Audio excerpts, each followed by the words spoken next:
मित्रों, आप सभी का आपके अपने चैनल एस्ट्रो फ्रेंड अंशु में स्वागत है। मैं Anshu Gupta, astrologer and vastu expert. आज आपको स्टडी के विषय में बताऊंगी कि पढ़ना किस तरीके से चाहिए, कहाँ बैठकर पढ़ना चाहिए। यदि आप किसी डायरेक्शन में गलत डायरेक्शन में बैठकर पढ़ रहे हैं तो उसका क्या असर होगा। तो वीडियो को अंत तक ज़रूर देखें और जो लोग इस चैनल पर नए हैं वो चैनल को सब्सक्राइब ज़रूर कर लें, बेल आइकन प्रेस करें जिससे कि आने वाले वीडियोस के नोटिफिकेशन आपको सबसे पहले मिले। तो मित्रों, आज का यह वीडियो विदित के लिए है। मैंने अभी पिछले हफ्ते एक घर में वास्तु विजिट किया था। वहाँ पर एक बच्चा जो 10th क्लास में था, उसको पढ़ाई में बहुत प्रॉब्लम आ रही थी।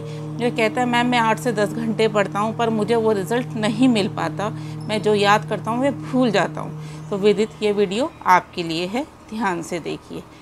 पढ़ने के लिए सबसे बेस्ट डायरेक्शन ईस्ट, नॉर्थ और नॉर्थ ईस्ट होती है। आप ईस्ट, नॉर्थ और नॉर्थ ईस्ट में बैठकर पढ़ते हैं तो आपका पढ़ाई में मन लगेगा। जो आप याद करेंगे वे आपको याद भी होगा, आपका कंसंट्रेशन भी होगा और पढ़ा हुआ आप नहीं भूलेंगे। सबसे बेस्ट डायरेक्शन तो नॉर्थ ईस्ट होती है। अगर आपको वो नॉर्थ ईस्ट डायरेक्शन मिल जाती है तो सबसे बेस्ट, नहीं तो आप ईस्ट में बैठकर पढ़िए। ईस्ट फेसिंग होना चाहिए, ईस्ट की साइड का रूम होना चाहिए, तो ये आपके लिए सबसे अच्छा होता है।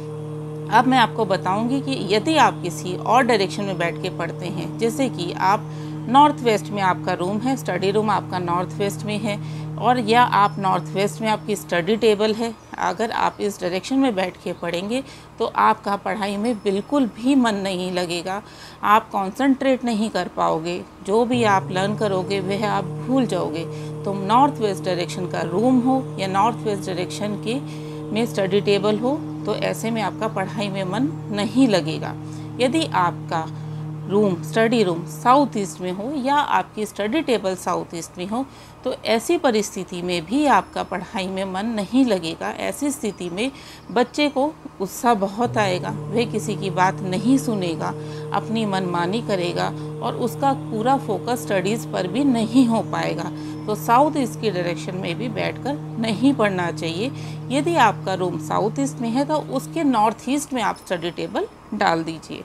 अब यदि आपका स्टडी रूम साउथ वेस्ट में है या स्टडी टेबल आपने साउथ वेस्ट में डाली है, तो ऐसी स्थिति में भी आपका पढ़ाई में मन बिल्कुल भी नहीं लगेगा, क्योंकि ये डायरेक्शन मशीनरी की होती है।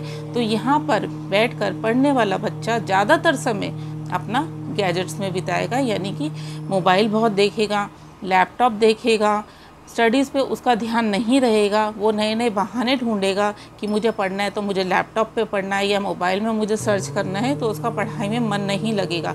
तो पढ़ाई के पॉइंट ऑफ व्यू से भी ये डायरेक्शन अच्छी नहीं है। सबसे best direction north east direction होती है। नॉर्थ ईस्ट में बैठकर पढ़ने वाले बच्चे का मन पढ़ाई में बहुत लगता है, कंसंट्रेशन पावर बढ़ती है, क्योंकि इस डायरेक्शन में गणेश जी का वास है, बृहस्पति जी का वास है और सूर्य जी का वास है। यानी कि गणेश जी, बृहस्पति और सूर्य देव का आशीर्वाद उस बच्चे को मिलता है। तो अपना पढ़ने का स्थान हमेशा नॉर्थ ईस्ट में बनाएं, आपके लिए सबसे बेस्ट है। आपने ध्यान रखना है कि जो पढ़ने वाला बच्चा है उसके पीठ के पीछे खिड़की या दरवाज़ा नहीं होना चाहिए। यदि ऐसी स्थिति है तो भी वह बच्चा कंसंट्रेट नहीं कर पाएगा। जब भी पढ़ने के लिए बैठें तो पहले एक गिलास पानी पी लीजिए, उसके बाद पढ़ने के लिए बैठिए और एक गिलास पानी अपने स्टडी टेबल पे रखिए। जब आप पढ़ के उठें तो वो रखा हुआ पानी पी लीजिए। ऐसे में जितना आपने पढ़ा होगा वह आपको याद हो जाएगा। आपकी स्टडी टेबल एकदम साफ़ सुथरी होनी चाहिए, उस पे ज़्यादा सामान नहीं होना चाहिए। यदि आप पेन और पेंसिल यूज़ करते हैं तो ख़राब टूटे पेन पेंसिल नहीं रखने चाहिए। ऐसे करने से पढ़ाई में बाधा आती है। ज़्यादा बिखरा हुआ सामान स्टडी टेबल पे नहीं होना चाहिए। आपकी जितनी भी पढ़ने की किताबें हैं, पढ़ने के बाद आप उसको अपनी स्टडी के साउथ वेस्ट में रख दीजिए। आपके स्टडी रूम का colour light green, light blue और क्रीम कलर होना चाहिए। ऐसा ये कलर यदि आप स्टडी रूम में यूज़ करते हैं तो आपका पढ़ाई में बहुत मन लगेगा। अब कई बार ऐसी स्थिति हो जाती है कि स्टडी रूम जो आपने बनाया उसमें तो कोई और कलर हुआ है, तो ऐसी स्थिति में आप तुरंत कलर तो चेंज नहीं कर पाएंगे। तो आपने इन कलर्स के कर्टन्स लगा देने हैं कर्टन लगाइए, बेडशीट यूज़ करिए, बच्चे की स्टडी टेबल पे लाइट येलो कलर का कपड़ा बिछाइए। ऐसे करने से उस कलर की ज़्यादा अधिकता होने की वजह से आपका बुध और बृहस्पति एक्टिवेट रहेगा, जिसके कारण आपका पढ़ाई में कंसंट्रेट होगा। आपकी स्टडी टेबल स्क्वायर होनी चाहिए, सर्कल या आजकल जैसे टेढ़ी मेढ़ी आ रही है, डिज़ाइन वाली आ रही है, वैसी स्टडी टेबल आपने नहीं यूज़ करनी है। उससे क्या होता है कि हमारी जो चारों डायरेक्शंस है वो कट जाती हैं, और वो कटने से हमारे साथ परेशानियां खड़ी हो जाती हैं कि हम जो पढ़ते हैं उसमें हमारा मन नहीं लग पाता, या पढ़ने का मन ही नहीं करता। हम सोचते हैं अभी पढ़ेंगे, पर मन नहीं लग पाएगा। तो इस चीज़ का आप विशेष तौर पर ध्यान रखें। जब भी आप पढ़ रहे हैं तो आपकी स्टडी टेबल की आगे एकदम से वॉल नहीं होनी चाहिए, और आपकी स्टडी टेबल के आगे यदि विंडो है तो बहुत अच्छा है।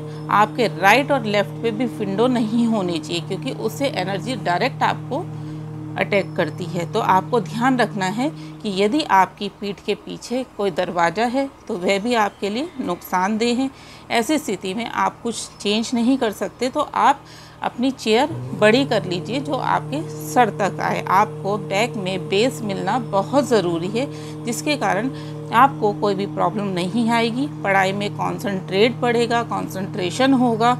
आप अपने रूम की ईस्ट वॉल पर एक पेंडुलम वाली वॉच लगा दीजिए। पेंडुलम वाली वॉच लगाने से मन का कंसंट्रेशन बहुत अच्छा होता है। आप जिस भी लाइन में होते हैं उसमें आपका मन और जानने की कोशिश करता है कि मैं और पढ़ूं।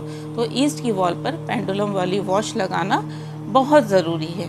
पढ़ने वाले बच्चे अपने स्टडी रूम में ज़्यादा से ज़्यादा light blue, light green, light yellow colour use करें। कभी भी पढ़ने वाले बच्चों को अपना पेन किसी को नहीं देना चाहिए, ना ही किसी से पेन लेना चाहिए। ऐसा करेंगे यदि आप किसी से पेन लेते हैं या देते हैं तो आप अपने लिए स्टडीज़ में एक परेशानी खड़ी कर लेते हैं। तो कभी भी पेन का लेन देन नहीं करना चाहिए। टूटे हुए पेन कभी इकट्ठे नहीं करना चाहिए। कई बार क्या होता है, हमें कोई पेन बहुत अच्छा लगता है कि ये पेन तो बहुत अच्छा है, पर वो चलता नहीं है, हम उसको संभाल के रख लेते हैं। ऐसा नहीं करना है। या तो उसको आप चालू कंडीशन में रखिए, यानी कि वो चलता हो।